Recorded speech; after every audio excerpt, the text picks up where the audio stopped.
and fraud. You can't stop them from collecting data, but you can control who gets to keep it. That's why I use Incogni. They remove your private information from more than 420 of these sites automatically.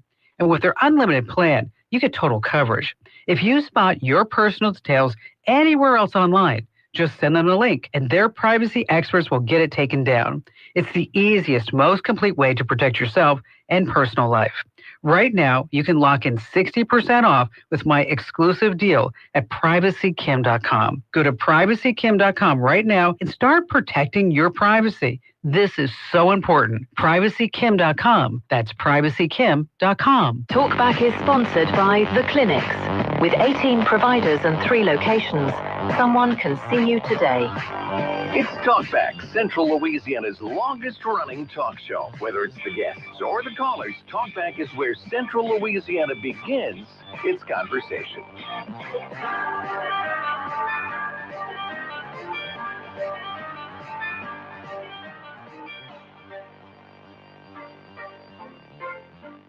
Hey, good morning, everyone. Welcome into Talkback here on a Thursday morning. I'm Al Quartermont. It's a little foggy out again. And Stephen is not here this morning. Not sure what exactly he's doing, but I've got Trish Lala joining me in the studio. How are you today? Good morning. Yeah, nice. It's like riding a bike, isn't it? It is. Nice to see your smiling face here today. Oh, thank you. How's your life been lately? It's been amazing, yeah. Now, first of all, yes, please be careful out there because this fog is crazy every morning, Al. I know. It's just been like every morning because it's kind of a humid time of year all of a sudden, but it's still kind of has enough coolness that it's the mix in the morning is just making. I'll keep my complaints about the current weather to myself. Yeah, I know. We're all wishing I still own like... how many sweaters, Al? I want to wear my sweaters, okay? Yeah, I've got like a sweater vest on today. You do.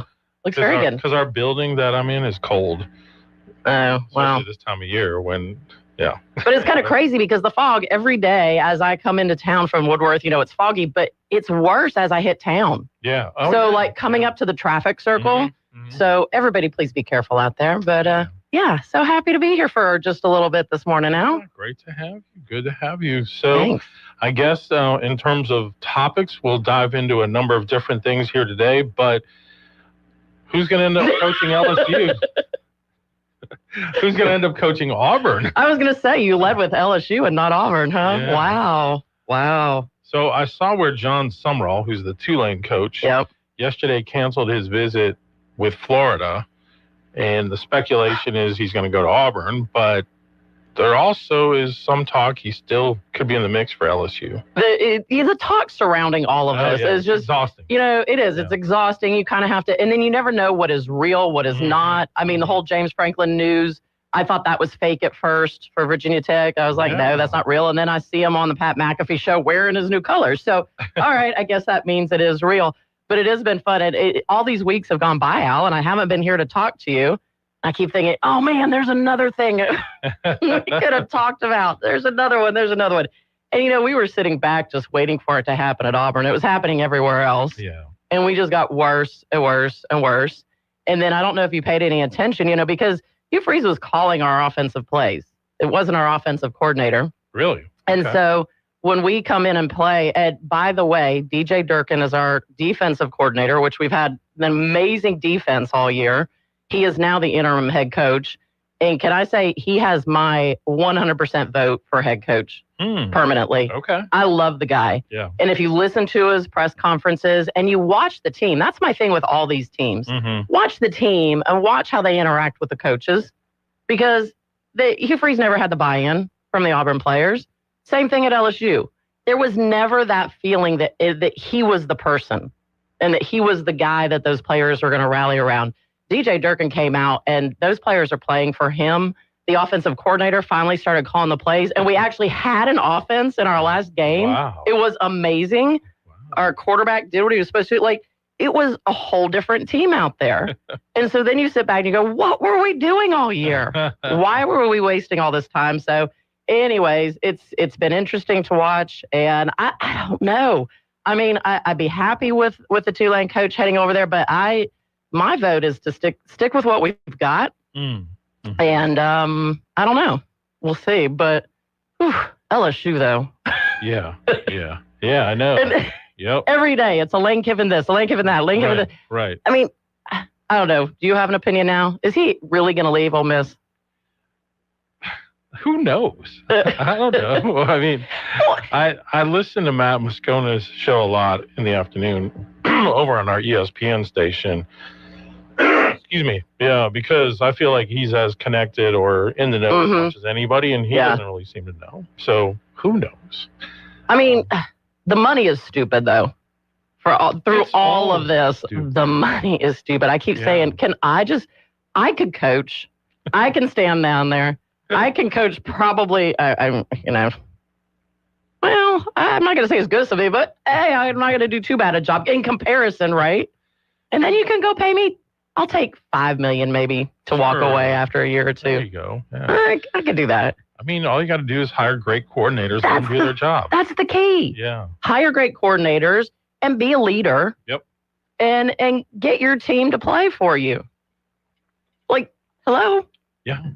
So, by the way, I'm here. Anybody? I'm not coaching carousel looking. I have not First seen your female name. SEC head coach, right? I have not seen your name pop up. Gee, Al. But I'll put in a good word for you.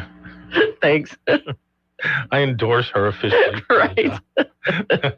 Or people might think if you're trying to get the LSU job, you might be trying to do it to sabotage so that Auburn will win more. No, I now have LSU gear. You know, our daughter's a junior there now. Can you believe that's how much time has passed? No, I can't. Yeah. She's a junior. She'll be graduating next year. We'll have an LSU graduate. Wow. Right? Wow. I know. The days are long, but the years fly by, as they say. That's for sure. So, yeah, that's what we've been busy doing. I mean, you know, there's no kids at home now. We travel, we do all these things. And so, yeah, it's been great. That's why once in a while when you check in with me to see if I can hop up here. I'm never here. Like, what? I am here. I still have a business to run, and it's doing terrific. And I have amazing people at my office and agents and everybody there. But like last week, we had just gotten back. We took a great anniversary trip. We were celebrating our 30th anniversary. And so thank you. We had an amazing adventure. And then I got back for a couple of days and went to the big NAR conference in Houston that Matt talked about the other day. Yeah. So I was there with him for that whole week because, you know, it's not just, they have it around the country every year. We just happen to be able to have it in Houston this year. Next year, it's going to be in New Orleans, which is wonderful. Nice. So hopefully New Orleans will have their, you know what, together. And we'll show off a great city to all of the attendees there. But we do, it's not just, you know, you go to business seminars and stuff like that at these conferences, but this has a lot of the advocacy work and stuff like that we do also. And so I didn't get to come up last week because I was over there. But. I mean, I'll keep reaching out. At this point, it's about 1% chance that she's going to be available. But hey. You were today, so that's... I was. Stephen doesn't always give us the most heads up either. Well, you know, his life is, especially the life of the news. What do you call him right now? In his style of news. I guess we would call him a social media news reporter. Yeah. But I mean, news happens. Yeah. And if there's something going on and you want to be able to capture it, you got to be there in the moment to capture it. News is kind of like another thing. It happens. And sometimes they're one and the same. Yeah, you're right about that. You're right about that. Oh, man. Hey, I do want to talk about another sports story this morning because I know this will resonate a little bit with some of our older folks in the audience or even our Gen Xers who grew up as big baseball fans. If you go back to the 1970s when the Alexandria Aces were a AA team for the San Diego Padres. Yeah. That's so cool. One of their bright young talents then was a young pitcher by the name of Randy Jones. In 1973, he was pitching there and had a nice season, got called up by the Padres, and ended up putting a string of really good years together for the Padres, culminating in 1976 when he was the starter for the National League in the All-Star game. He was, I think, the only player that wasn't on the Reds that was in that All-Star game, but went on to win the Cy Young Award. Unfortunately, the last game of the year, he injured his arm, and they didn't have near the technology to deal with that in the 70s as they do now. So he came back, but he was never quite the same. What's remarkable about him is he's a pitcher who has fastball only topped out at like 80 miles an hour, which nowadays. Yeah, but back then, and that's what's so crazy with sports. Like, how do we keep on? How does that benchmark keep on moving? But still, how cool is that? Yeah. So anyway, became really kind of a great ambassador for the sport after his career, especially among the Padres fans. Is in their San Diego Hall of Fame, but yesterday he died at the age of 75. So I know a lot of people will be sad to hear that news, as he was really one of the colorful characters of the 70s. I'll always remember his 77 Topps baseball card, because it's kind of him in his pitching motion, but he didn't have his hat on, and he had was big back then. A lot of people had those perms. He had that big blonde set of salad on his head with the perm and everything, wearing that glorious Padres brown and yellow uniform that they used to have. Those were so amazing. I love the 70s. Tito Fuentes, the second baseman on the Padres. So, yeah, sad to hear about that. Randy Jones. I was a little too young back then, but man, the heyday of the Aces. Yeah. And I know I've talked about it before. Like, I remember when we were, how many years ago was it, when the Aces were still here, and my mom served as a house mom for 3 of the pitchers. Oh, that's cool. So, and my kids were little at the time, so they thought it was the coolest thing in the world. And we would go watch all the games, because she got, they gave her the seats and all that kind of stuff for hosting them. And it was neat for them, because every guy that went out to pitch them, they knew him. And it was really, it was a fun time. Sure was. Yeah. I was just talking to somebody the other day that was saying how much they miss being able to go to baseball games in the summer. And I think there are many of us like that, but that ship has sailed, unfortunately, and ain't coming back anytime soon. No. Too much has sunk like the Edmund Fitzgerald. So anyway, 318-442-8255 is our number. Looking forward to talking with the folks today. Should mention, coming up in hour number 2, we have a very special guest who will be coming in. Jason Berry is an investigative reporter, author of several books. He's also a documentary filmmaker, and he is going to be speaking tonight to the Authors Club, West Side Regional Library. That starts at 6 o'clock. One of the books that he's written is called Render Unto Rome, The Secret Life of Money in the Catholic Church. He's done a number of investigative pieces on the Catholic Church involving the sex scandals and things like that. So we're looking forward to him. Sounds like he'll be a great guest. So that's coming up at 8:05 this morning. Till then. Well, not quite till then. We don't know what time Stephen will come rolling in here. We'll see. He just texted me, hey, Trisha's going to be in tomorrow. She can stay till 7:50. And it didn't really say when he'll be in. I know. I do have a board meeting I have to get to. So, Yeah. But we'll figure it out. The lives we lead now. Exactly. It was strange. Like I said, it's like coming back up the stairs and, turning on all the lights, doing all the things. I mean, it just feels like yesterday. Yeah. Just like. But my sleep feels better than getting back in the saddle, as they say. Right. By the way, did you see that clip I sent you the other day? It was like an 8-year-old girl, barrel racing. It was amazing. I thought I shared it with you on Twitter. I don't know that you share. Oh, you know what? I might not have. Because now that I'm not scoping news stories, I'm not on Twitter as much as I used to be, but I need to look at it. You do. I miss barrel racing days. Yeah. That was so fun. It was like I can't remember what the headline of it was, but it was amazing. I'll see if I can find it, but it was really cool. Of course, now with Twitter, they've kind of changed it. They don't have the messages thing. It's called chat now. Oh, maybe that's why I didn't even see it. Yeah. I'll go check during our commercial break. Okay. Sounds good.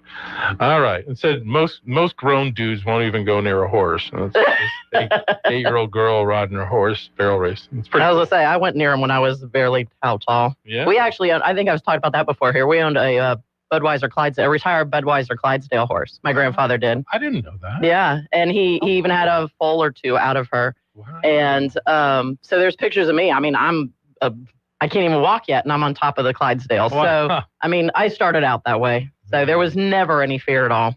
Wow, that's so cool. Yep, very cool. All right, we'll take a break. More coming up here on Talkback. Talkback is sponsored by The Clinics. With 18 providers and 3 locations, someone can see you today. This is a Bloomberg Money Minute. The world's biggest retailer opened its books to investors this morning. Walmart increasing its outlook for sales in the full year. It's a sign they're winning over price-sensitive shoppers and grabbing more digital spending. The company now sees net sales rising in a range of 4.8% to 5.1%, higher than its previous projection. It also marks a second increase in its forecast during the fiscal year.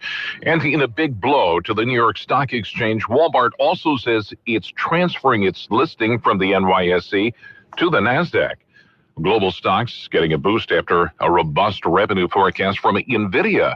That's easing fears of a potential bubble in the artificial intelligence industry, but has shaken markets in recent weeks. NVIDIA CEO Jensen Huang says his company has enough new chips to meet increasing demand and that business is very, very strong.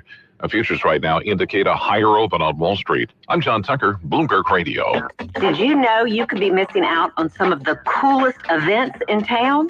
With the Rapides Parish Library's easy online calendar, you get instant access to workshops, painting classes, book clubs, and more, right from your phone or computer. Just click, search, sign up, and show up. Unlock a world of learning, events, fun, and online access, all with your RPL library card. Visit rpl.org and get connected today. Good morning. In many spots, waking up to fog yet again this morning. Once that purges off, looks like a mostly cloudy day. Afternoon highs near 81. We'll see winds out of the south. They'll increase to about 5 to 10 later on this morning. As far as tonight goes, 50-50 shot at some showers to thunderstorms after midnight. We'll get down to 64. Then showers throughout the day on Friday, a 60% chance, highs 82. From the Cenla Broadcasting Weather Center, I'm Dave Gratian. If you'd like to take part in the show today, call the BON Bank Talk line at 442-8255. That's 442-TALK. And remember, if you're looking to purchase or refinance your home, call Christina Bagwell at the BON Bank Mortgage Department at 448-2430. 970 AM, 104.9 FM, KSYO. To take part in the show, call 442-8255. That's 442-TALK. Talk back. And welcome back, everyone. Al Quartermont, along with Trish Lala here this morning. All right, so Stephen's been busy, had a busy day yesterday. One of the things he attended was the mayor had a briefing, and during the briefing, the Alexandria Chief of Police, Chad Gremion, he took a turn to speak and kind of vented a few things regarding the way sometimes the media coverage goes in this area. So take a listen. Address a couple things that I was made aware of yesterday concerning some press releases, and I'd like to clarify some of those. Last week we had a shooting at Monroe and MacArthur in which no individual was struck, no property was damaged or anything like that. Our detectives immediately got to work on that, and the next morning whenever I met with them, they quickly were able to get an identity of the suspect. We have said several times that we would release media when appropriate. That comes from my office, from my PIO, and in no time do I ever get permission or approval from the mayor or his office to release any media. I've never seen policy from the mayor, either written or verbal. I have nothing to hide. Transparency has been my platform, and accountability has been my platform, and certainly make those decisions on what we need to release and when. And again, I want to use the word when appropriate. The reason my detectives asked me not to release this at the time was because we knew who the suspect was and we needed to get that suspect. And it absolutely jeopardized our officers safely and effectively arresting the suspect.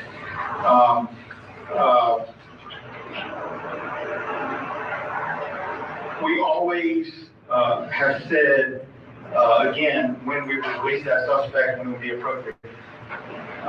8 days later, we did release that the suspect had been arrested. the men and women of the Alexandria Police Department and in our detective division, along with our patrol division, located and not only arrested the suspect but with a firearm, but also arrested his brother with a firearm as a convicted felon with an illegal firearm. So we took 2 individuals off the street 2 days ago, which is Monday, who were out there. As the mayor said, if you commit one crime, it's a one-up. And I don't use his words many, but as he does, it's a one-up. And so we were able to take these guys off of the streets right here in Alexandria. I've been approached several times from different outlets asking me about how do we help with recruiting. We had a commissioner stand up here not long ago and talk about how the community can get involved and how the people can get involved in reporting these crimes. It's a sad day when the press does not report facts. And I'm going to say it one more time. Report the facts. Never has Mayor Roy had to approve a press release that I have sent out or my office has sent out. So if you're going to report the facts and know the facts. There is a clear reason that I want the community, the council, to know why I told my PIO not to release that press release. Because of the safety of my officers, that is number one priority, and the safety of the community. That's why we didn't release that release the day it happened. I jotted down some more notes. Again, I just ask that you expect me to be transparent, to be honest, and be accountable. I ask the same of you. If this is coming upon me, then you need to do the same thing. My mom said, take the high road, it never floods. Well, I'm tired of taking the high road and this department being knocked down. The negativity, the mayor just talked about $82 million being invested in Reignite. He talked about Chief Allen and our salaries are funded through tax dollars. How are we going to drive tax dollars when all we see is negative coming from the press? It will not happen. We will not have more people in this community. We will lose more jobs here. I am as invested as anyone in public development and economic development because our salaries and the people that work with me and other stakeholders in public safety rely on that. I talk to realtors all the time. I am as invested as they are about getting businesses here. Public safety is important. It's the number one thing. And if we can't get it right and we can't report the right facts, then maybe we shouldn't report nothing or anything at all. So with that, Mayor, I appreciate the Reignite. I appreciate your commitment to public safety. Force multipliers we've talked about, we're committed to doing. And I again just ask that those out there to be held to the same standard as we are with accountability. And I'll thank you to you, sir. Okay.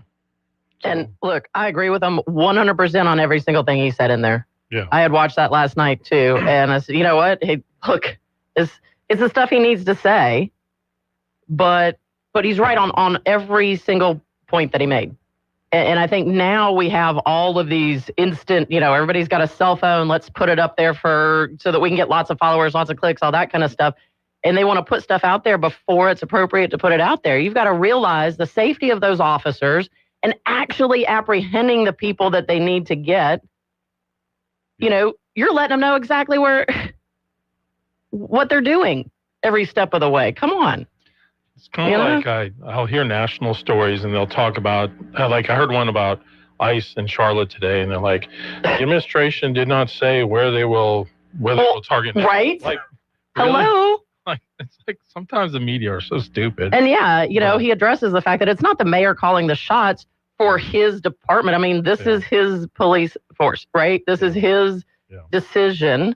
And yes, there are times when that decision is you don't release it until after we've done the work that we need to do behind the scenes. So I'm not familiar with what prompted him to kind of go off on that, I'm assuming that that shooting from a week or 10 days ago, that something was said online after it about not getting information and insinuating that it's being held up at City Hall. That's all I can kind of take from. Well, and in past administrations, that was the case, right? Yeah. I mean, we all remember when stuff was being held up by City Hall, and City Hall did have, everything has to go through City Hall. Right.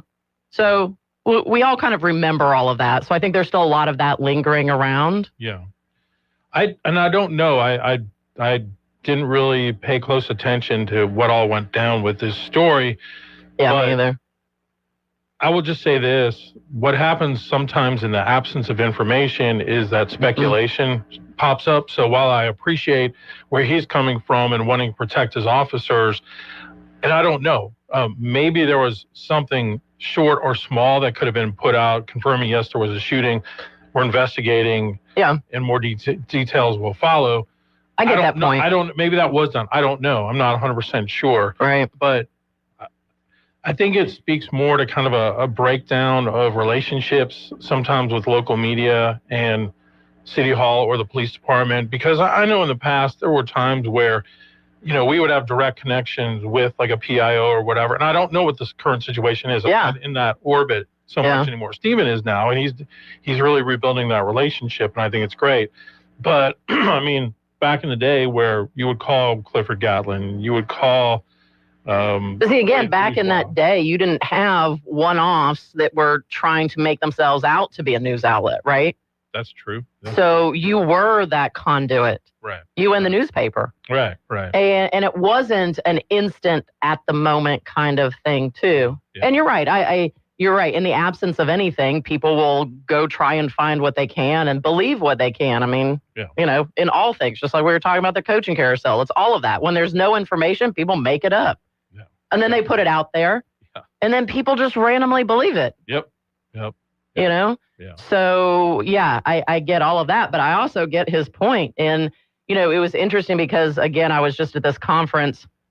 And I know we got to go take our break. We can talk about this when we come back, because looking at the population changes and looking at Louisiana and our community, and he's right about that.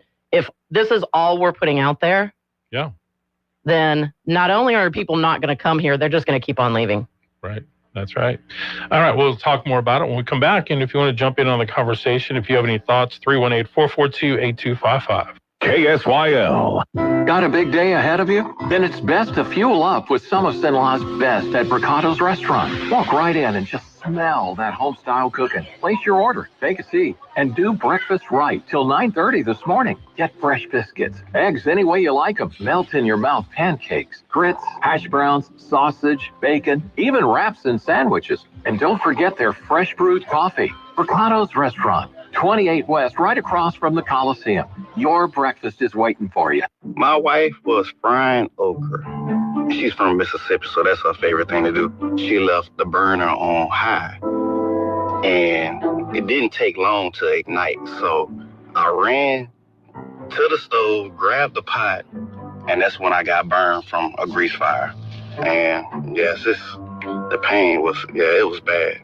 Oh, Blue Cross treated me great with the recovery process. On the financial side, it would be expensive without Blue Cross. And that's what I was worrying about, because I was out of work for 3 months. I'm Chad. I'm from Baton Rouge, and I had Blue Cross for 10 years. I don't eat fried okra. That's the funniest story. Louisiana Blue. The right card, the right care.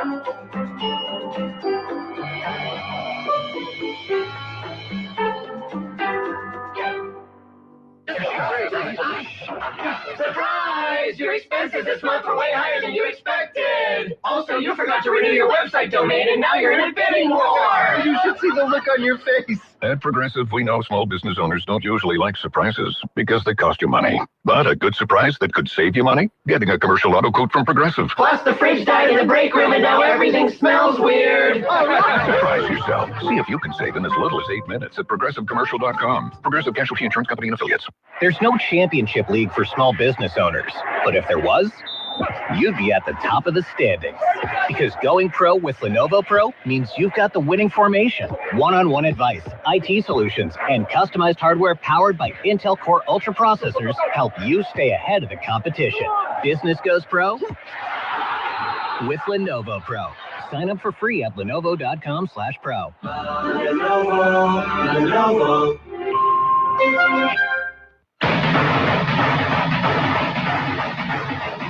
970 AM, 104.9 FM, KSYO. To take part in the show, call 442-8255. That's 442-TALK-TALKBACK.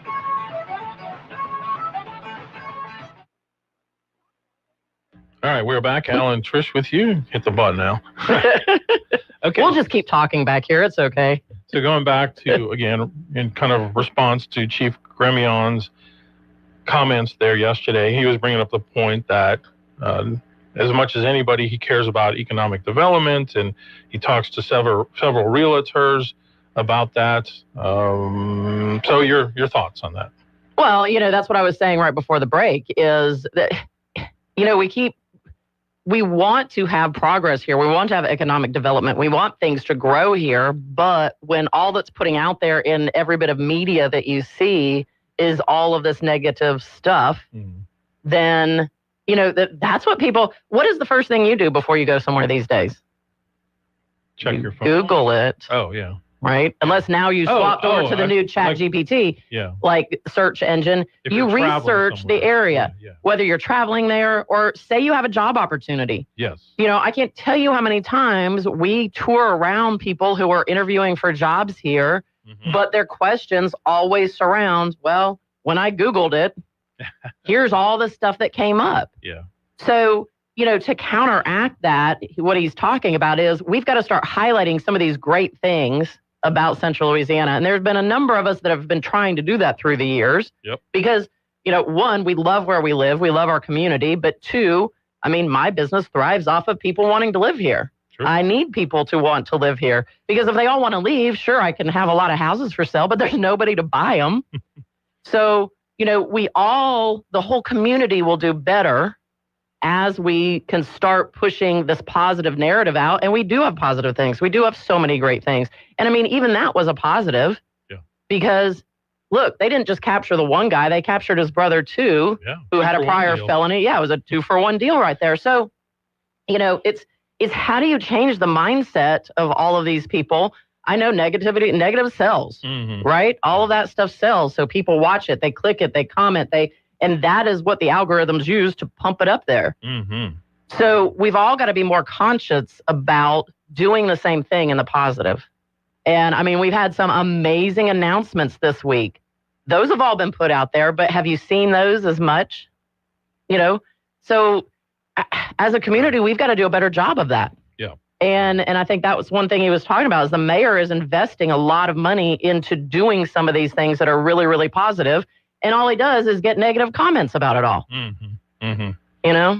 Well, we look at like the analytics with the stories that Stephen posts. Yeah. And he'll do a really amazing story that is about something good or positive or what have you. And right. Just a few clicks. Yep. But post something that's more along the line. Put a chase. Some sort of a police high-speed chase or, a fire crew somewhere. Yeah. And guess what? Yeah. Yeah. People always, that's kind of the nature of people. That's why you started to see, even in like the 80s with the live helicopter shots. Oh, yeah. Like Los Angeles. Oh, yeah. The white Bronco. Who doesn't remember the white Bronco chase, right? They totally lampooned that in Anchorman 2. Yeah.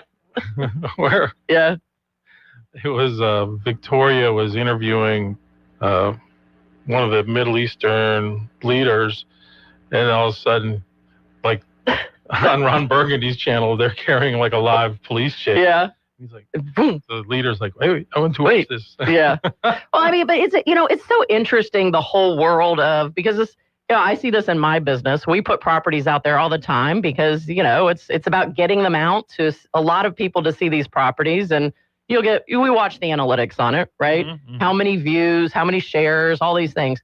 But yet somebody goes and puts their house out there by themselves, like, hey, I'm doing this without a realtor because I don't want the protection of what all that does for me.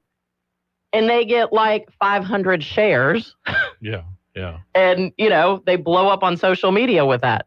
Yeah. Now, what you don't see is later on when everything goes bad halfway through the deal and it falls apart because of this, that we watch out for and we protect them against. But again, it's that nature of people. Yep. And so same thing with this kind of stuff.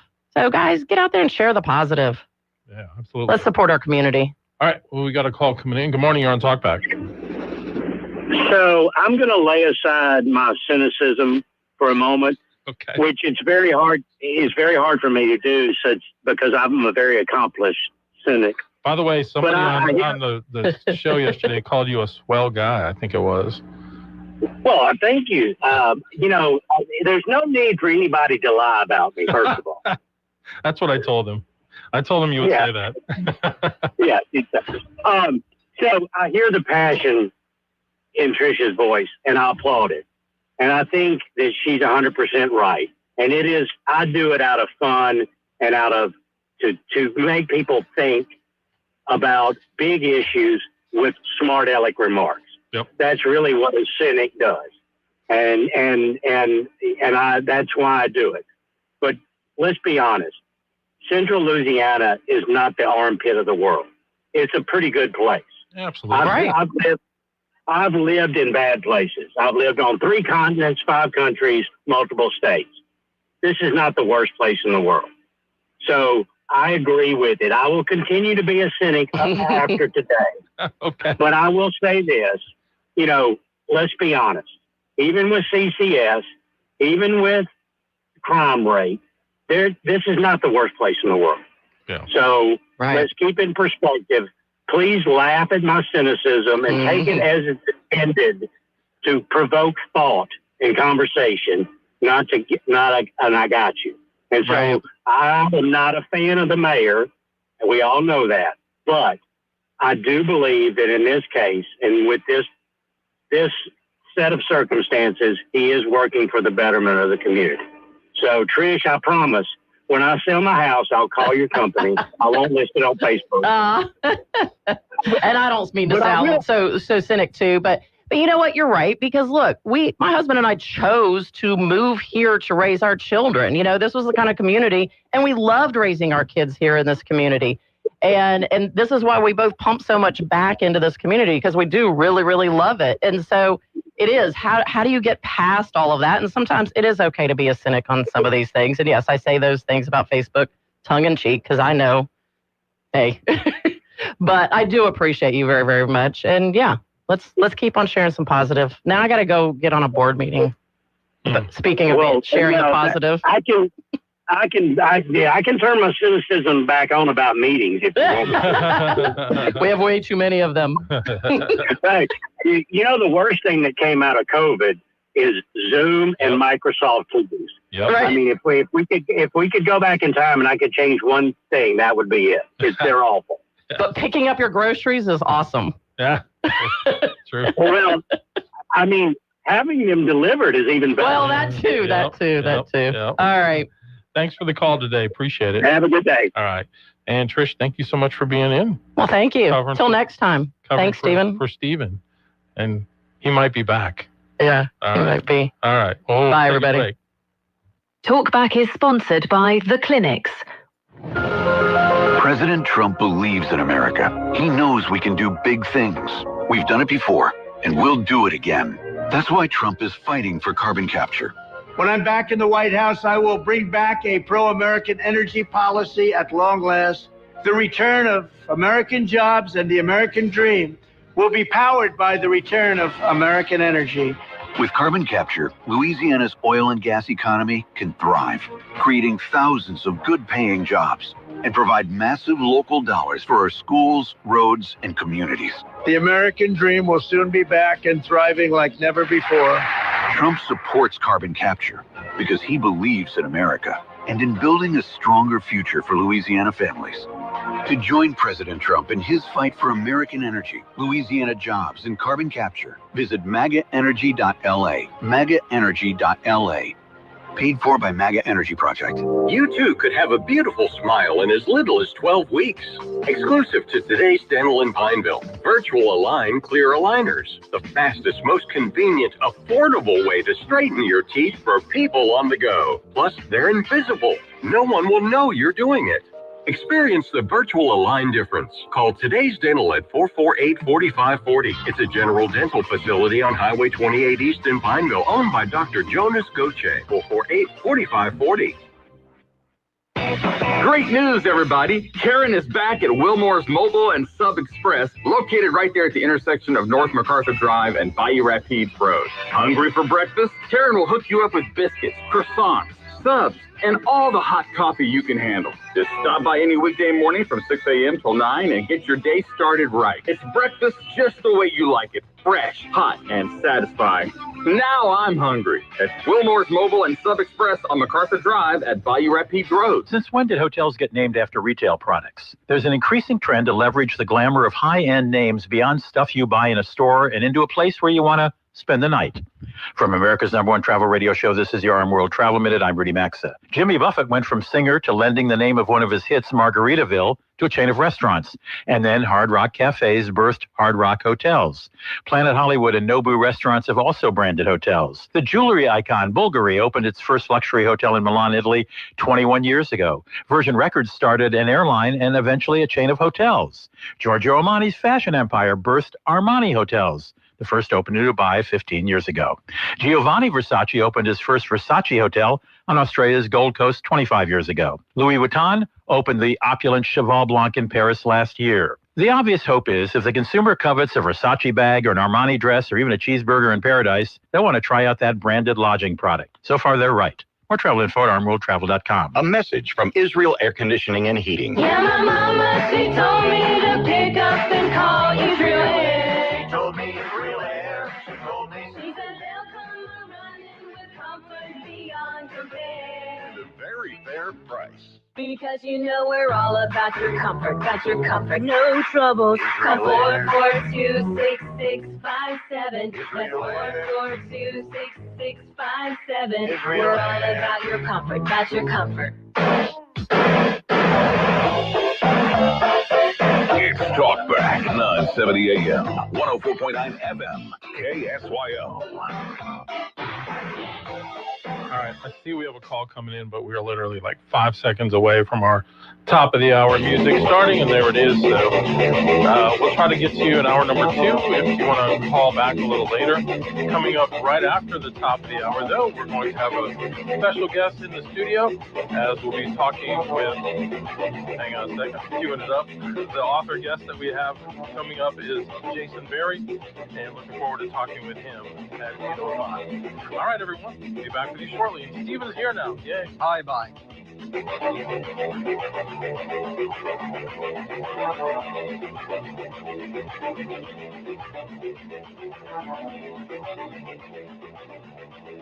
You've been listening to Talkback. The opinions expressed were those of the hosts and callers, and not necessarily those of Cenla Broadcasting. AM 970, FM 104.9, KSYL, and KRRV 100.3, HD3, Alexandria. This is CBS News on the Hour, sponsored by Progressive Insurance. I'm Deborah Rodriguez. Almost 2 months and a shutdown later, the government has released the September jobs report. Employers added 119,000 positions.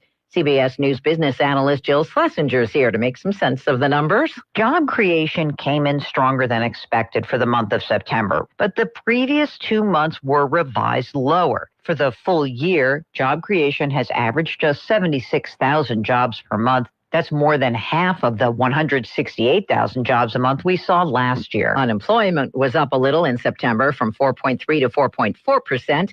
The Labor Department says it will not release the October jobs report ever because it couldn't collect the data since employees were not on the job.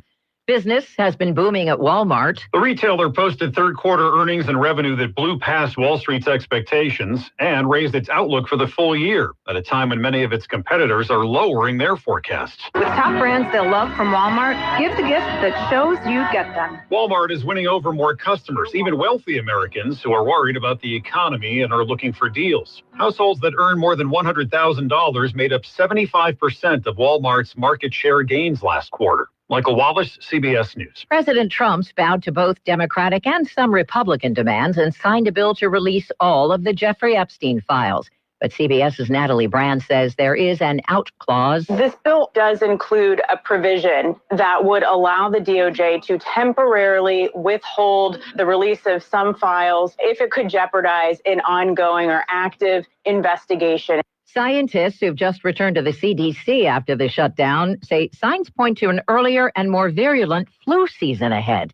CBS News Chief Medical Correspondent Dr. John LaPook. Over in Japan, it was an early, and it looks like a little bit of a harsh flu season, and there's a mutated form of the flu virus. Right now, we're not seeing this in big numbers here, but the fear is that it could also be here, and whether it causes more severe illness here is to be seen. To make matters worse, weather experts say stratospheric warming miles above the North Pole could make it an extra chilly December.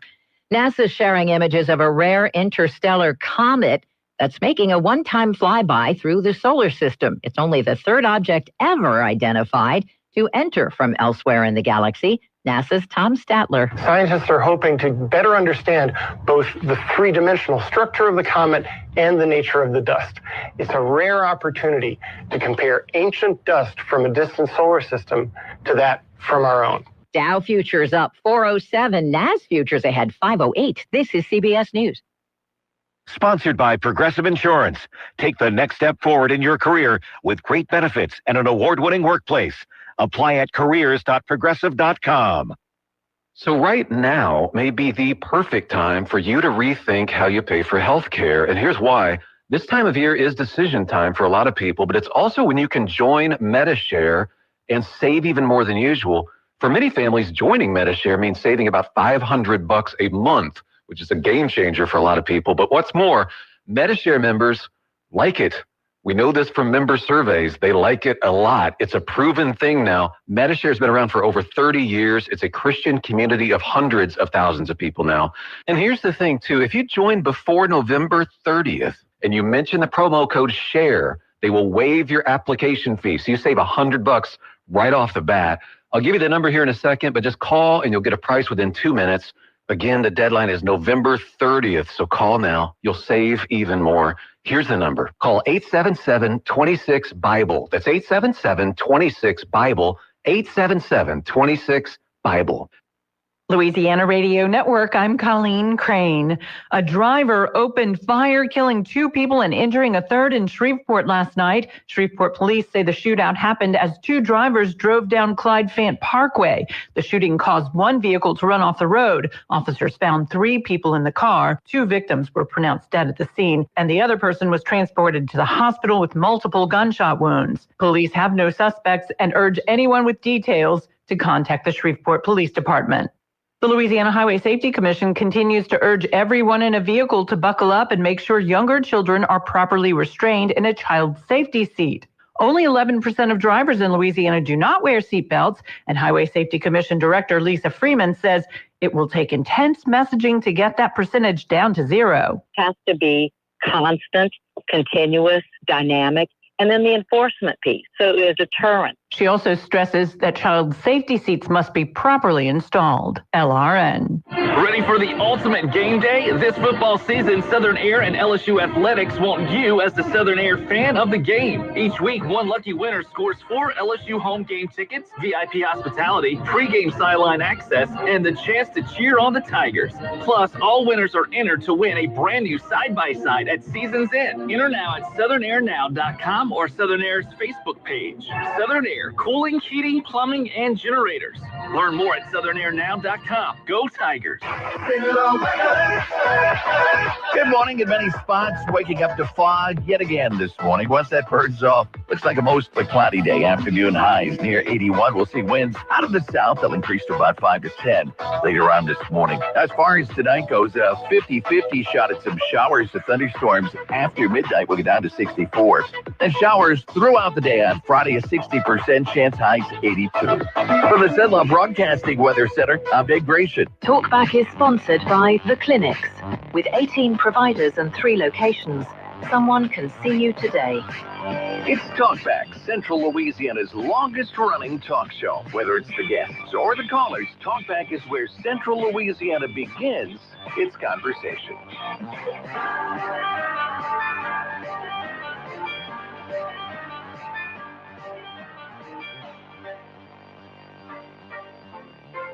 All right, we are back, everyone, for hour number 2 of Talkback here on KSYL. Al Quartermont, Stephen Maxwell has joined us now. Good to see you again. Good morning. You're sounding a little echoey. I'm noticing that. Not sure why, but I'll see if I can hold the mic a little differently. All right, we're very excited to have in the studio with us our next guests. Well, you know Mike Wynn. He's been on the show many a time, and he always sets up a very interesting author to come in and talk to the folks over at the West Side Regional Library, and that's going to happen again tonight with author Jason Berry, who will be there at 6 o'clock, and he joins us in the studio now. Jason, thank you for coming in today. How are you, sir? Pleasure to be with you guys. Thank you. Absolutely, yeah, we're glad to have you with us. You have been an investigative reporter. You've been an author for a career that spans, what, about 50 years now? Is that right? I'm afraid that's correct. Yeah, no, that's amazing. I'm saying that in tribute. Stephen and I, obviously being in the news business, longevity is a thing to be desired, and congratulations on that. Well, I appreciate it very much. I've been a self-supporting writer really since the early 1970s with my first book, and I guess you sort of reach a point in life where you begin to look through the rearview mirror and try to figure out thematic patterns. And I can say truthfully that I think there have been 2 major stories of my life: the city in which I was born, New Orleans, and where I continue to live, and the church in which I was raised, the Roman Catholic Church. And I still struggle to go to Mass despite the investigative reporting I've done there. So, it's a number of the books are about New Orleans. I'm a jazz historian, among other things. And my last book, in fact, City of a Million Dreams, is a history of the city using burial traditions as the narrative lens. Yeah. Wow. And I made a documentary based on that book, which aired on LPB back in August.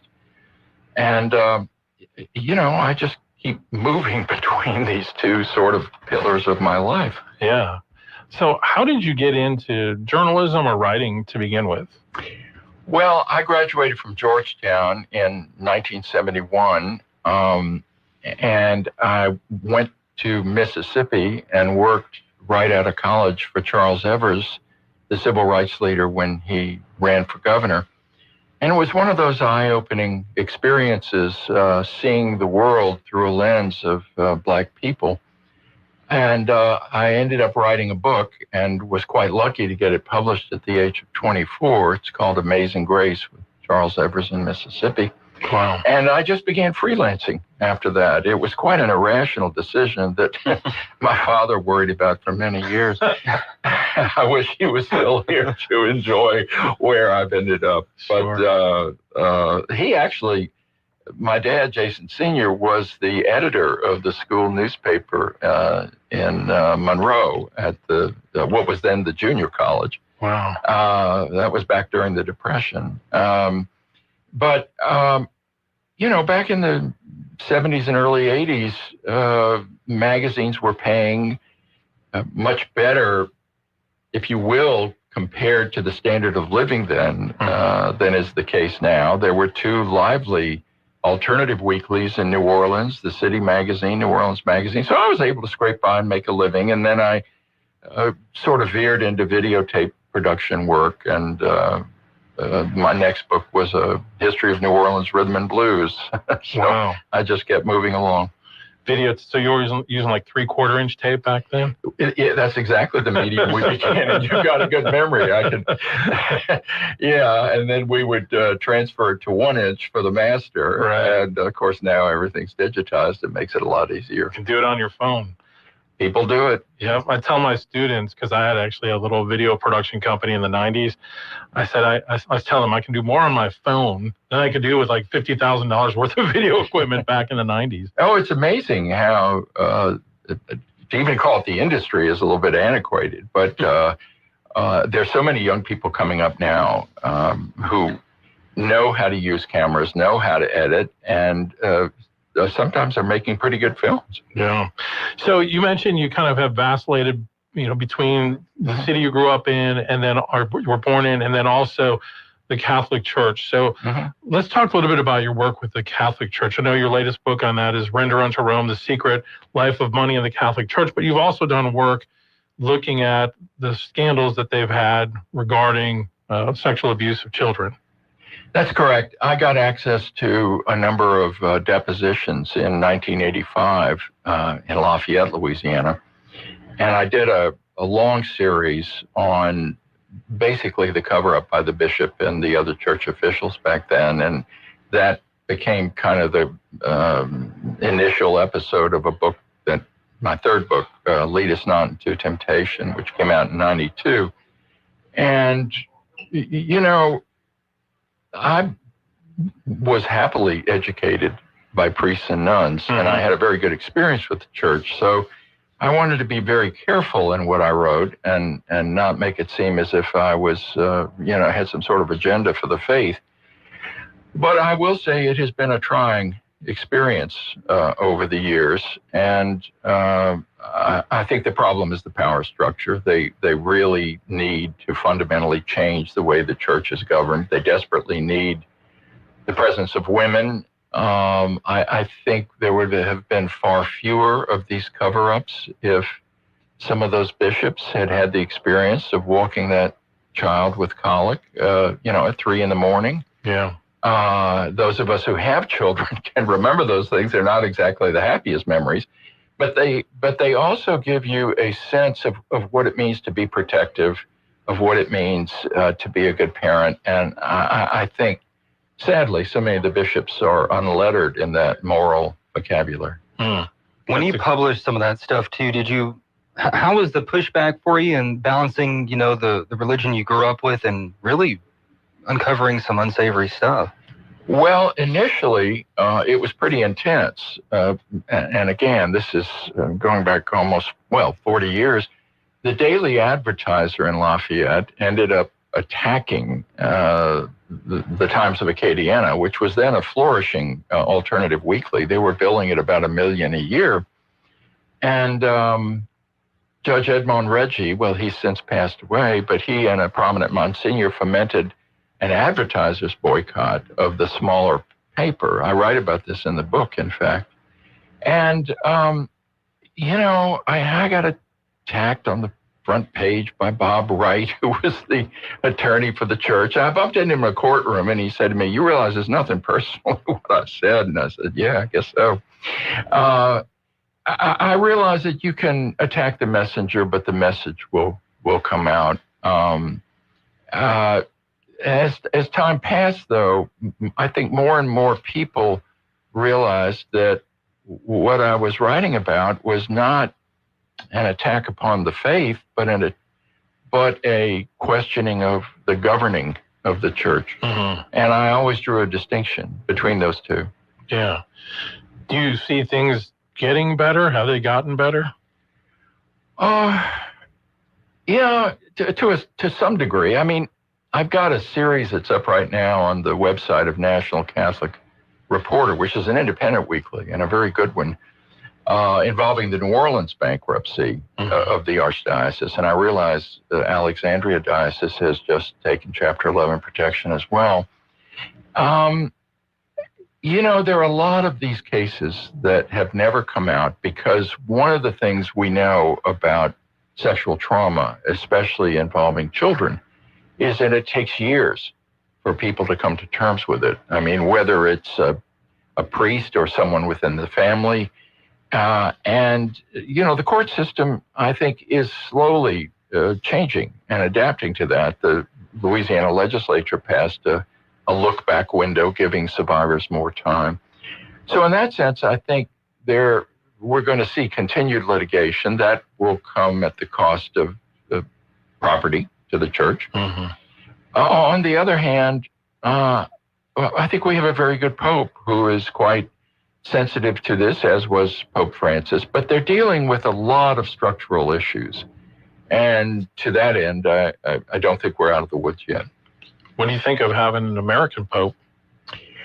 Well, I find him fascinating. And of course, I'm from New Orleans, and we know that he came from a Creole family, or his grandparents were Seventh Ward Creoles. So he's, in a sense, he kind of embodies the pluralism of the United States. I'm frankly, I can't wait for him to give the big mass in Wrigley Field or wherever the White Sox play or the Cubs. I don't want to get in the middle of that rivalry, but he... it's so interesting that he is a dual citizen of Peru because he was a missionary, spent much of his time in Peru. I think to his credit, he is meeting with a lot of the survivors, the groups that go to Rome. So I think there's hope there.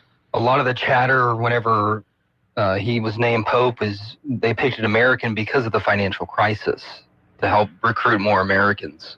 Well, the Vatican Bank has, I wrote a lot about it in my last book, which came out for, let's say, 2011. But Pope Benedict, who sadly got engulfed in the abuse crisis, was nevertheless quite a reformer on the financial front, as was Pope Francis.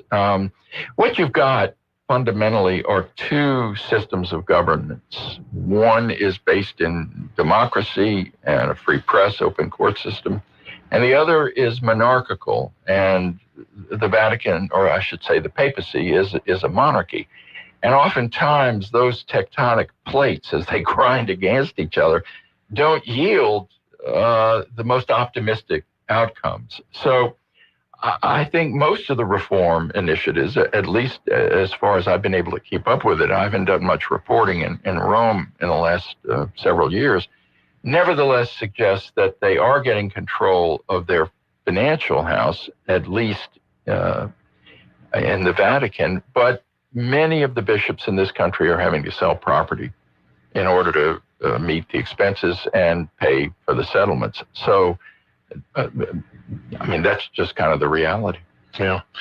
At the same time, I've been reading about the younger generation, a lot of young men especially, are kind of flowing back into the institutions of faith, and the Catholic Church being one of them. Are you seeing that down in New Orleans? Well, I think we're seeing it all across the country. I don't really have a grasp of the data. I mean, there's been a sharp drop-off in church attendance over the last 20 years. And of course, there's been a rise of what is called the nuns, Nones, meaning those who profess no religion at all. Within the church, I have the sense that in many of the seminaries, at least, the students are extremely conservative and sort of stylized after John Paul II. My own belief is that when the celibacy law is finally relaxed and men and women are allowed to become ministers, it won't end the crisis of sexual abuse. Look, celibacy does not cause child sexual abuse any more than marriage can be blamed for incest. These are patterns of human behavior that are quite discordant, but nevertheless embedded in what we call history. Mm-hmm. But I think there would be a great rejuvenation of the church if ministry was made more open. All right, we're talking with author Jason Berry. He's going to be appearing today at the West Side Regional Library at 6 o'clock for the Authors Club. We'll take a break and come back with more right after this. Talkback is sponsored by The Clinics. With 18 providers and 3 locations, someone can see you today. President Trump believes in America. He knows we can do big things. We've done it before, and we'll do it again. That's why Trump is fighting for carbon capture. When I'm back in the White House, I will bring back a pro-American energy policy at long last. The return of American jobs and the American dream will be powered by the return of American energy. With carbon capture, Louisiana's oil and gas economy can thrive, creating thousands of good-paying jobs and provide massive local dollars for our schools, roads, and communities. The American dream will soon be back and thriving like never before. Trump supports carbon capture because he believes in America and in building a stronger future for Louisiana families. To join President Trump in his fight for American energy, Louisiana jobs, and carbon capture, visit MAGAenergy.la. MAGAenergy.la. Paid for by MAGA Energy Project. Get ready to rock, Cenla. On Friday, November 21st, the Arts Council of Central Louisiana presents One Night of Queen on the Coughlin Saunders Performing Arts Center stage. For over 2 decades, Gary Mullen and the Works have performed the timeless music of Queen to audiences around the world. They will rock you and are guaranteed to blow your mind. The show does go on. Get ready to rock, Cenla. Get your tickets now at louisiana-arts.org or call 484-4474 for more information.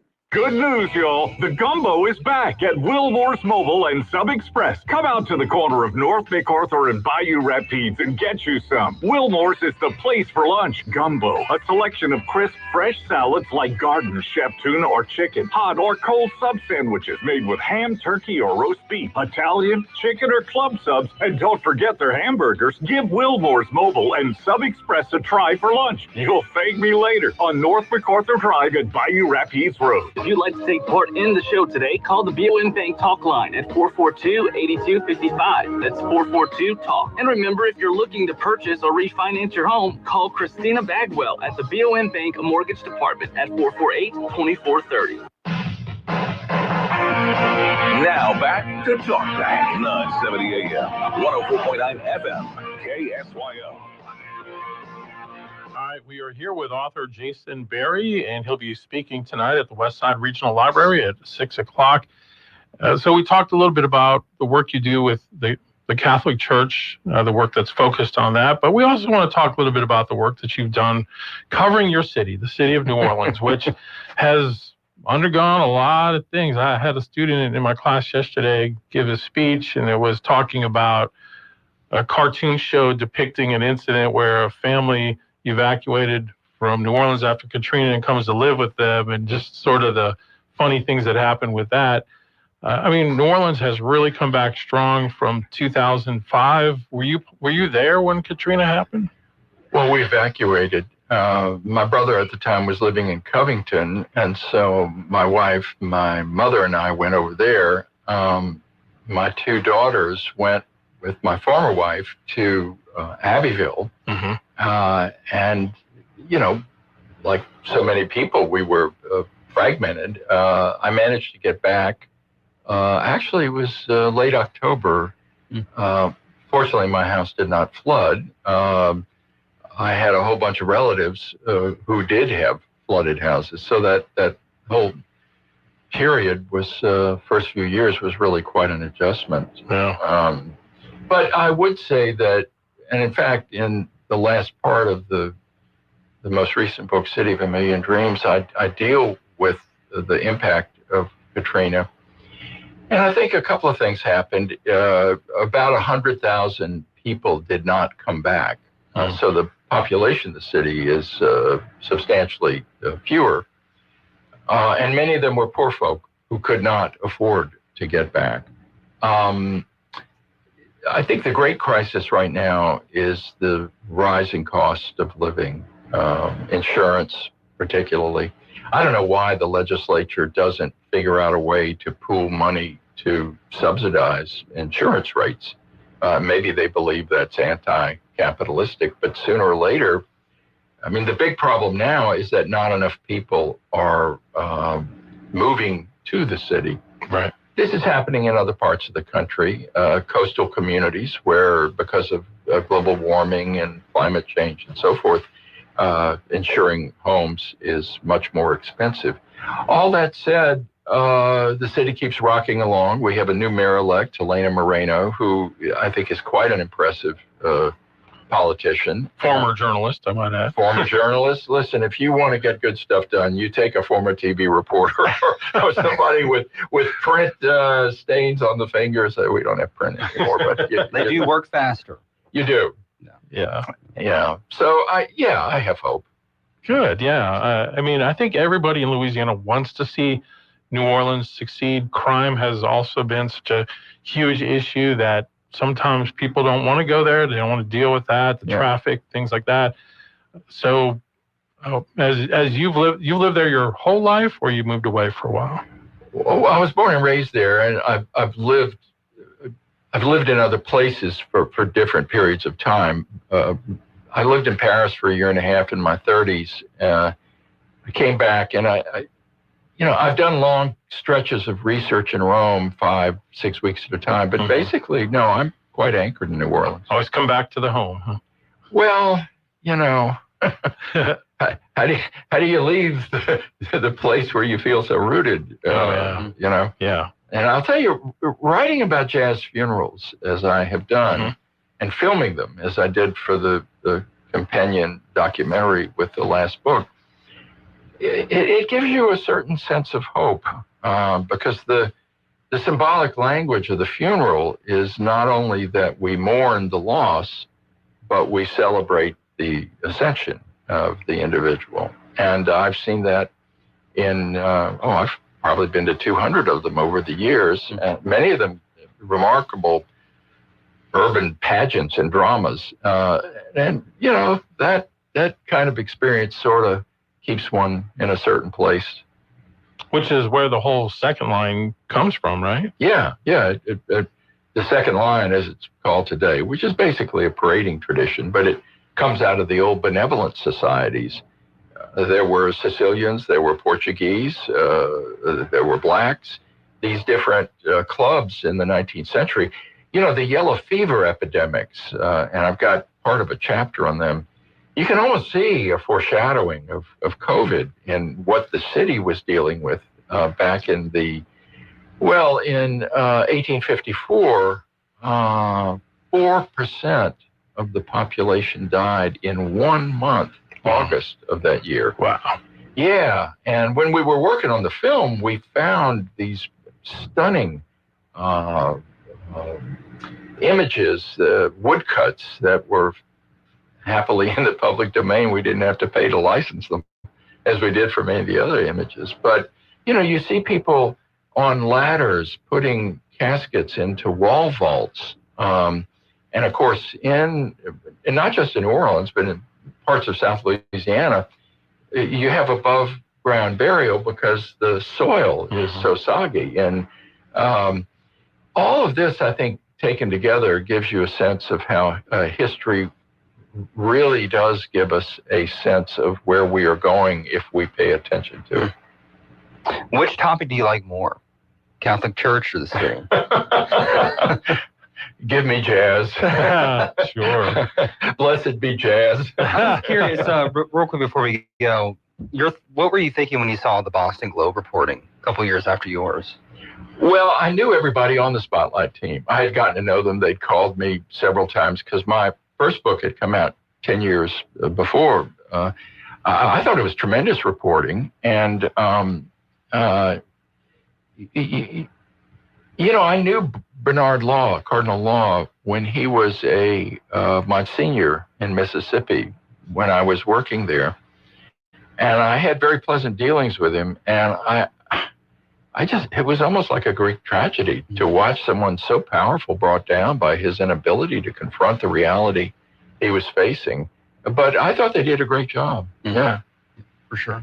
Wow, awesome stuff. Are you a Saints fan too?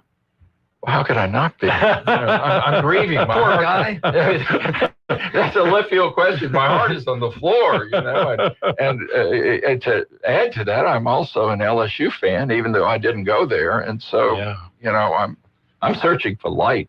Yeah, and you can't find it in the Pelicans either.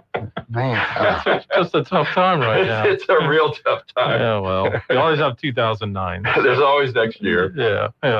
All right, author Jason Berry. Some of his books include City of a Million Dreams. There's also a documentary. Can people find that online, the documentary? It will be a VOD very soon. If they go to the website, City of a Million Dreams, we keep updating it. And tonight I will be reading from a novel, Last of the Red Hot Papas, my one work of fiction. It's about a licentious Cajun governor who's found poison on page 2. It's the story of a cover-up, and all of the people involved end up talking to God. So it's kind of a spiritual comedy. Wow. That sounds pretty fascinating. I hope so. That's one thing about living in Louisiana. You really never have a shortage of topics to write about. I have found that in great abundance over the years. It's another thing that keeps me here. You can also go to his website. It's jasonberryauthor.com, and I'm sure people can find your books on Amazon and all the big sites like that. They can, and even in local bookstores if you order them. Yeah, there you go. All right. Welcome to Alexandria. Thank you for spending some time with us this morning. Been a great pleasure. Thank you both. Mike, so much. thank you too. Everybody come tonight. West Side, 6 p.m. Everybody's invited. It's going to be a great time with this great author. Awesome.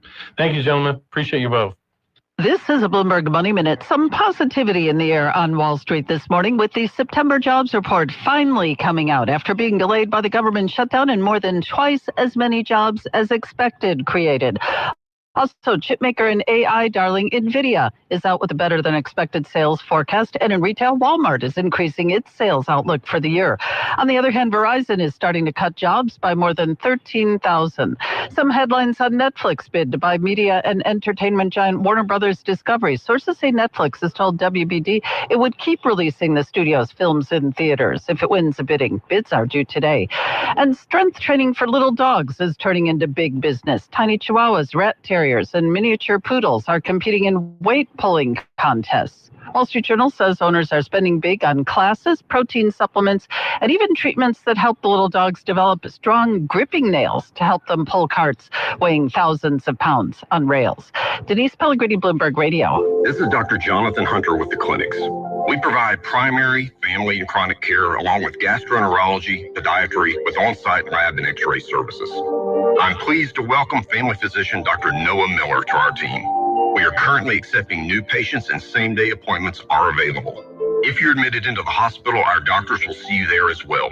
Most insurance and Medicare are accepted. The clinic's on North Bolton, 445-9823, and online at theclinics.us. Get ready to unwrap the magic of December in Alexandria Pineville. Create wonderful holiday memories with a stroll through the Alexandria Zoo with thousands of lights and whimsical lighted animal figures. Join us at Alex Winterfest, a free festival in downtown Alexandria, packed with fun for all ages, December 4th through 6th.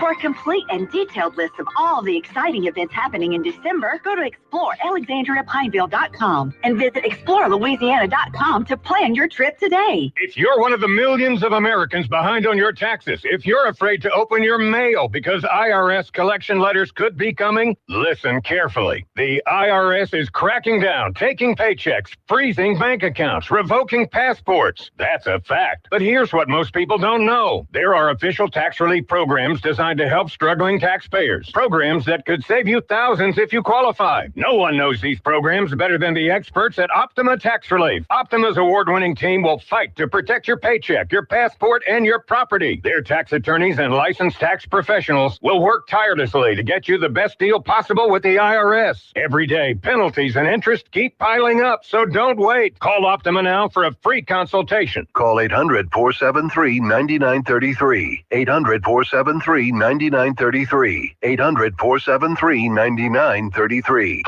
Optima Tax Relief. Some restrictions apply. For complete details, please visit OptimaTaxRelief.com.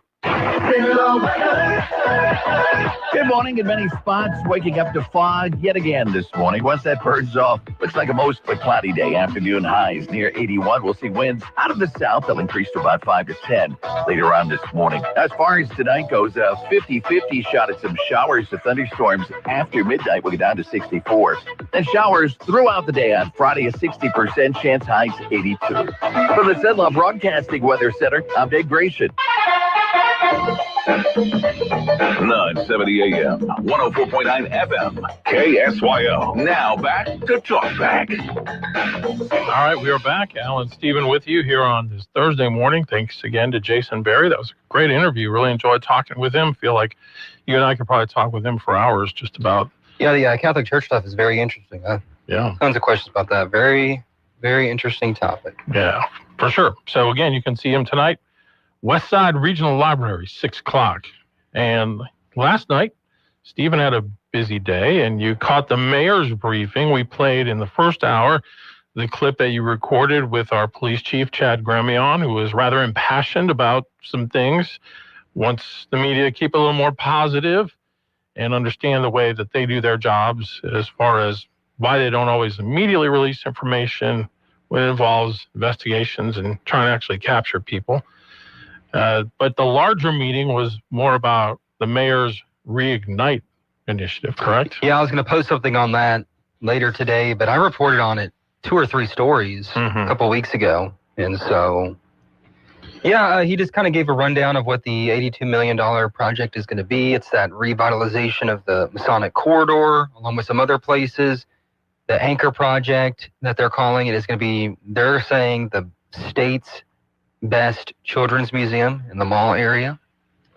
They want that to be the main project, using the mall and some of the parking space that's not being utilized for other uses. They're building that swamp facility down Masonic. They want to do a $9+ million renovation of Bringhurst for a multi-use facility, redo the roads, create some infrastructure for Cabrini, for maybe workforce housing, other things, tons of stuff. So with Bringhurst, they're not going to make it a baseball facility, right? Multi-use? What do you know what that really kind of including baseball. Oh, really? Yeah. Oh. I think so. Okay. And there's not a whole, I know I can get the papers here in just a second. I have them downstairs. But that would be cool, though. I have a report on my page. I'll link the previous story if you want to go look at it. But we reported on it a couple weeks ago. We also got some business reaction to it. That security that's on Masonic. Yeah, we're thinking of moving to Pineville, and they're going to stay because they believe in the project. That's great. I had somebody ask me the other day, and I'm trying to remember who it was. They were asking, is it the wisest use of money to revitalize that area? Has the mayor kind of addressed that at all? Because I think some people look at that and they're like, not the greatest neighborhood or, whatnot, but, or is that the point of why they're doing that there? I mean, one thing he talked about, so 40-something million will be municipal bonds, and he was indicating that's not something we're really worried about, or about 30 million. Okay. 30 to 40 million. He says, we're not really worried about that. We feel secure in that. Other from capital outlay and other from state, federal grants, other cooperative endeavors. And he believes that revitalizing these areas and making it more attractive to private investors or other businesses, that more will come. And that's his philosophy. He also has a housing executive order that he signed a couple of weeks ago. I'll have a report on that hopefully, maybe Friday, maybe early next week, but moving away from, what's the word, low-income rental housing to helping people own a home, because he believes if people own a home, they'll take better care of it. It'll create that sense of community. And I think it's very interesting takes on things. It's kind of like a mix of political ideologies, right? With the housing thing. So we could talk about, crime and everything, but I think if we don't get our sense of community back, if we don't revitalize some areas, whether through private or maybe some public intervention, we could probably still have the same problems. Dilapidation too. Just the side of it causes problems, not only criminally, but aesthetically for people to move here. Of course, you have the anchor of that whole section is the zoo. So if you can kind of utilize that to enhance the rest of it, I hope it works. I really do. Revamp the trolley system. Yeah. Now, what about, I know they're going to build this huge children's museum, but does that impact the treehouse downtown? That's a good question. I don't know. I think they're far enough away to maybe both interact with each other, but that's a very good question. Okay. Yeah. All right. We do need to take a break, but let's take this call first. Good morning. You're on Talkback. Hey, good morning. Thanks for taking my call. Did they say anything about trying to relieve the traffic situation? If there was it's so awkward to get around Alexandria because that bottleneck where 28 comes into MacArthur Drive. And if there was it's easier for people passing through just to keep going on I-49 than to make it place. If they had a loop to somewhere connect the east and the west, to make it easier to traverse, to get to the place in the city, I think that would really enhance people's interest in coming here or starting up a business here, because that's what you want. You need somebody to plant their investments here. Did they say anything about that? No, they didn't bring that up. And that would probably be, I'm sure the local politicians could lead it, but that'd be more of a state issue, I'm sure. That would be a state issue? DOTD, to redo the roads. Yeah. Okay. Yeah. Well, I don't mean redo it. I think we need some kind of, how there are city planners that plan so that you get access easily in and out. I drove through River Ranch the other day in Lafayette. They did such a great job down there with that. And so I don't know why it's so hard. I didn't realize this. 43 years, I was going to work early and coming home late. I never realized the traffic they had in Alexandria. But now that I'm moving around in normal hours, oh my goodness, I avoid that place like the plague. I got to take my granddaughter to allergy shots twice a week on the other side of Alexandria, and you're talking about coming down MacArthur like you're going to Coliseum? Coming from the north, yeah, Okay. hitting Coliseum and turning right. That Bayou Rapids, that light is just always backed up. Yeah, that's probably the worst spot in town, if I do assume. Yeah, and all those businesses on the service road there, you got to go all the way around anything to get to them, and then to get back out. So, I wouldn't want to own property on that part of town, and I don't see how businesses could survive there. So, anyways, I was just wondering. Thanks for giving us the insight. Y'all have a great day. Yeah. All right, appreciate it. They didn't bring that up. But I've heard people talk about it.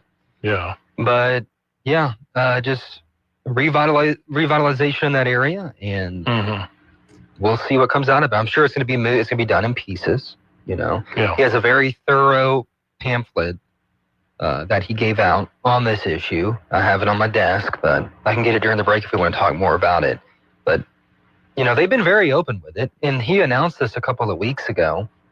I was just the only media there at that particular event, but he was very thorough then too. And if we can talk about, I guess, the releasing crime info when we come back, I know y'all did a little bit, but I'll give mine 2 cents. Okay, sounds good. We'll take a break. More coming up. KSYL. Finding the right catering service with the right menu can be overwhelming. When it comes to catering, you should always serve Louisiana's best. Cole's Barbecue and Steakhouse. Cole's Barbecue and Steakhouse has all chef-prepared and freshly served food for you and your guests. Let it be special. Let Cole's cater your next event or family gathering. Call 613-8800 or visit colesbbq.com for their catering menu. Some smiles sound like this, while others sound this way. If you'd like to improve the way your smile sounds, the folks over at Today's Dental in Pineville can deliver. Over the years, hundreds of Central Louisiana patients have visited Today's Dental and then left completely satisfied. Their dental implant procedure is amazingly simple, low anxiety, and completely affordable. Today's technology makes your beautiful smile easier than ever. The staff at Today's Dental go out of their way to make you comfortable with calming in-office IV sedation that's administered by a highly skilled certified nurse anesthetist. And their multiple finance options make the entire procedure truly affordable. Want your smile to sound better? Give Today's Dental a call at 318-448-4540. It's a general dental facility on Highway 28 East in Pineville, owned by Dr. Jonas Goche. That's 318-448-4540. When it comes to gambling, how much is too much? Sometimes you ignore the signs, even when they're right in front of you. Know the signs of problem gambling before getting in too deep. Visit gamblingsignsla.org and take the quiz today. Or text or call 877-770-STOP for free confidential help today. 970 AM, 104.9 FM, KSYO. Now back to Talkback. All right, we're back with you, Al and Stephen, here on this Thursday morning. 318-442-8255 is our phone number. We're continuing to talk about yesterday's mayoral briefing at the City Council chambers. Mayor Jacques Roy, the police chief Chad Gramion. So you mentioned some of the crime numbers before the break. Not crime numbers, I guess just some of the things that Grimion had to say, right? Mm-hmm. They have said in the past that the crime numbers are in a positive direction. They say they're not finished. The work is not done. Sure. But things are moving in the right direction. And they also brought Would that up... be a step in the right direction? A step in the right direction. They also claim that they are spending more money on law enforcement, significantly compared to the last administration, is something they brought up. I've said this before. I haven't had too much of an issue communicating with APD or with the mayor's office. I don't always get it the way I want to, right? But that's with any administration, I feel like. There's some things that maybe I would possibly do differently, but I've had a good relationship and able to get information. Mm-hmm. When it comes to the negative reporting, the only thing that I think about is if you're not telling some of the positive too, you're not telling an accurate story of your area, because that is here. And I know you said that positive doesn't get as much as negative. I understand that. Yeah. I post a video of a fire, it gets 100,000 views. If I post something else, it gets 6 or 7. But it's a hill I'm willing to die on, because we got to tell all the different stories, right? And I think people appreciate that. We shouldn't ignore the bad things. I don't think I need to be at every incident in town. Yeah. I just don't know what that does. I know people are nosy. It's just, I'm not nosy in that way, so I have to force myself to do those things. Like if I see fire trucks and police officers, I'm like, oh, yeah, I'll go the other way.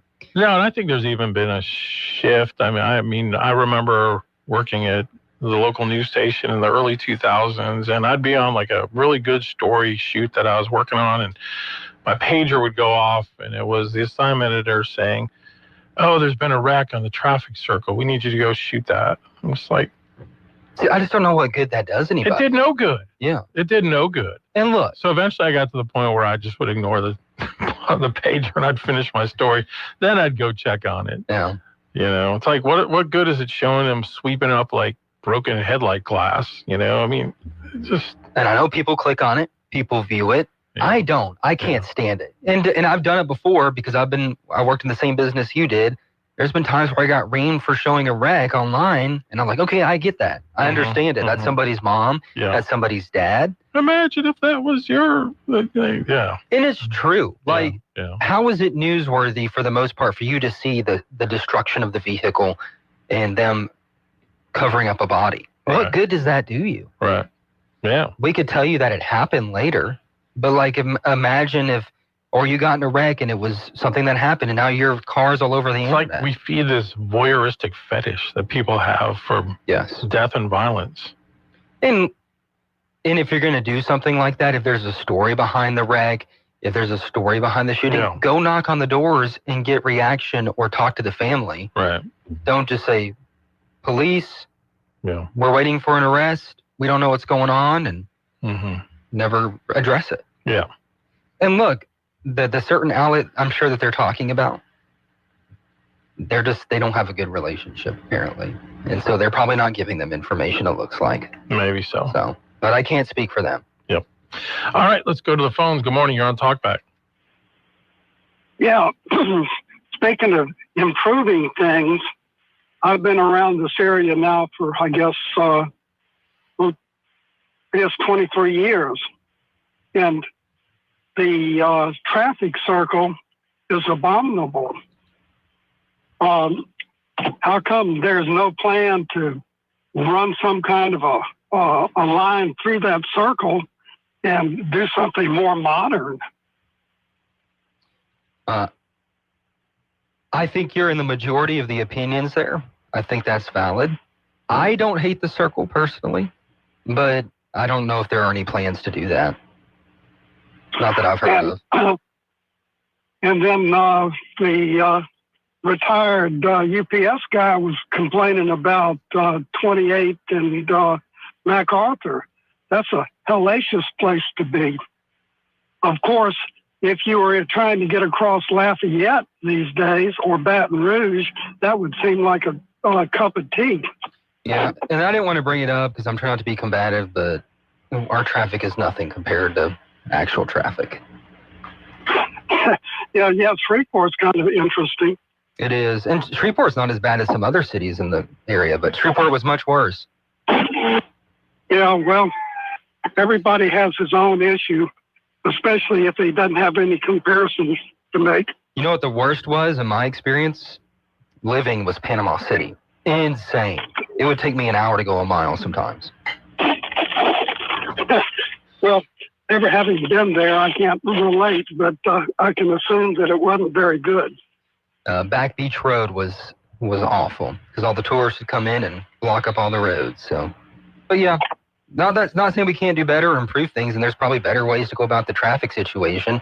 I hate the service roads. I think the intersections like on Coliseum, you know where PJ's Coffee is?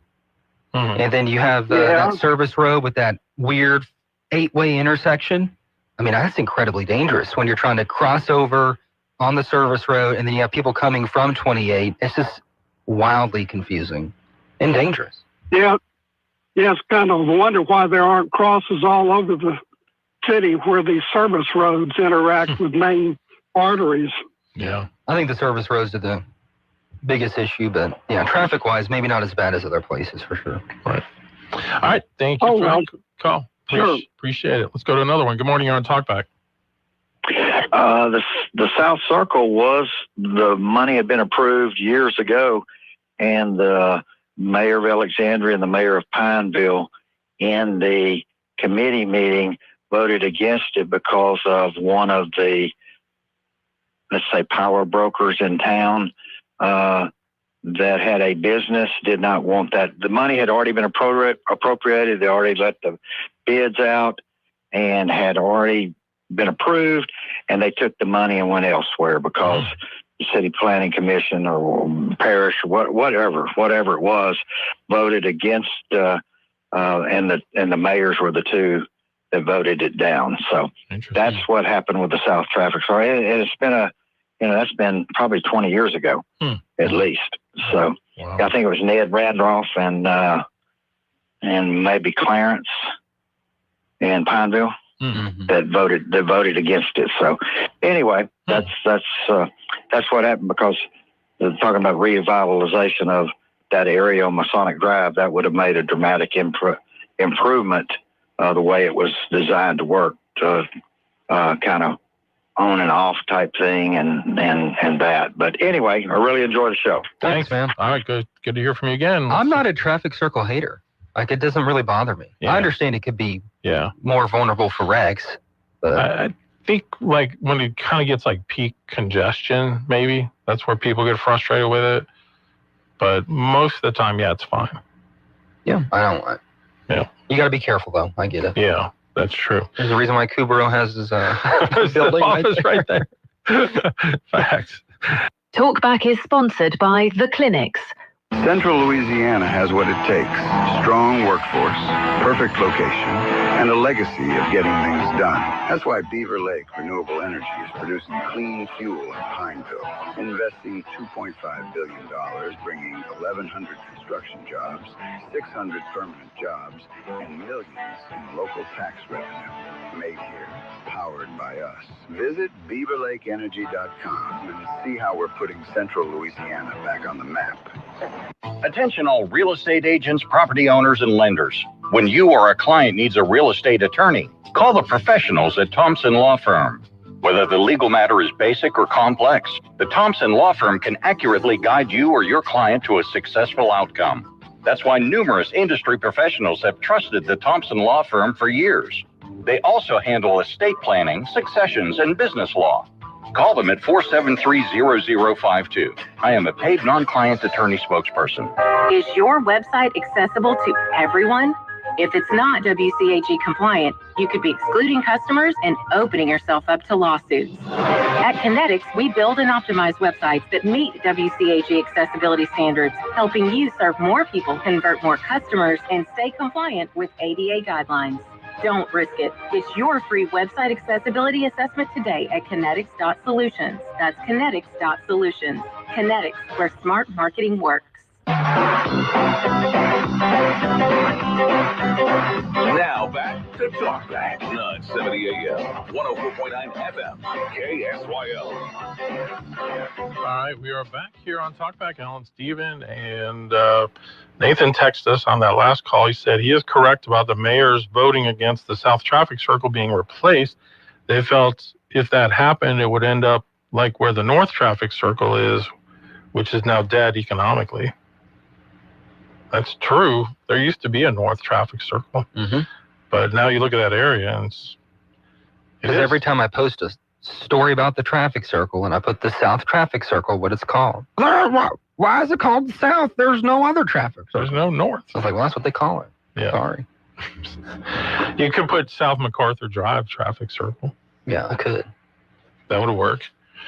So, Steven, I noticed you shaved your beard off and you just have this mustache thing going on now. The beard's going to come back, probably. Oh, it is? I think. We'll see. Well, I'm living all my facial hair expressions that I was not allowed to in the television industry. I thought, like, look at your mustache the last couple of days. I'm like, who does he look like? Because I look like a fireman. No. Paul Well, maybe Stevens. that, but I'm gonna slide this up and let you see who came to mind. Nice, and that's a compliment. Doc Holliday. He looks like Val Kilmer, Doc Holliday. You know what I wish we would do From is bring Tombstone. back the look, like it was societal norm to wear cowboy type hats. Oh yeah. Dressing was so much better back in the day. Oh, I know. Oh man, just look at like a picture of a Major League Baseball game from the 1940s or 50s. Like the men were there wearing like suits. Take yourself with seriously. ties. Yeah. That's a big deal. Yeah. And like it's normal to wear jeans and sneakers now. And that's Yeah. what people wear, even like in business professional. I hate it, but I like, do it 'cause in that's my what they speech do. class. I'm like, okay, part of your grade is you have to at least dress business casual. I remember when I first started at the school, the teachers that ran that class would have them wear like a suit and tie, and the women would dress up. And I'm like, I realized that, we probably have students that maybe don't have that kind of attire, whatever, but everyone's got at least a nice pair of jeans and a polo shirt, right? But you would be amazed at the ones that still show up wearing shorts and a t-shirt or sweats and a t-shirt, flip-flops or I'd love it if I slides. could wear like a Western style suit with the boots and the little chain on the vest. Get the little string tie. A bolo tie. Oh Yeah. yeah. Little hat. But it just, people would be looking at you weird. So You could do like that with the hat. I'll wear my knitted sweater with the black jeans and sneakers. That's professional now. If I was really professional, I'd just throw a blazer on top. That's true. Yeah. I know there are professors that do that. They wear like, jeans and a whatever and have the sport coat. Yep. Like, yep. I just don't have enough sport coats to do that. I have to wear like the same one or two. I just have suit jackets. I And don't have any that- sports coats. That look fits slender guys better. Bigger guys like I am, like, I don't know, the sport coat thing doesn't really work for me. I'd love to wear suspenders too. That doesn't work for me either. And I'm tired of the modern suit as well. I'm just tired of the I wore it for so long. Like the slim cut? Slim cut with just the shirt, no tie. It's just kind of boring. Yeah. And I wore it every day. Yeah. At the news stations. You could be like these modern pastors or worship leaders that wear like the skinny jeans. You wear the preacher now, skinny jeans, black sweater with a gold chain with a cross. Beanie if it's mildly cold outside. There you go. My goodness. And we can all hang out at Hebrews. Have our $10 lattes. Yeah. Oh, man. But it goes to the kids in South America. So that's nice. It's for the kids. For the kids. All right. All right, everyone, have a great Thursday. We'll do it again tomorrow.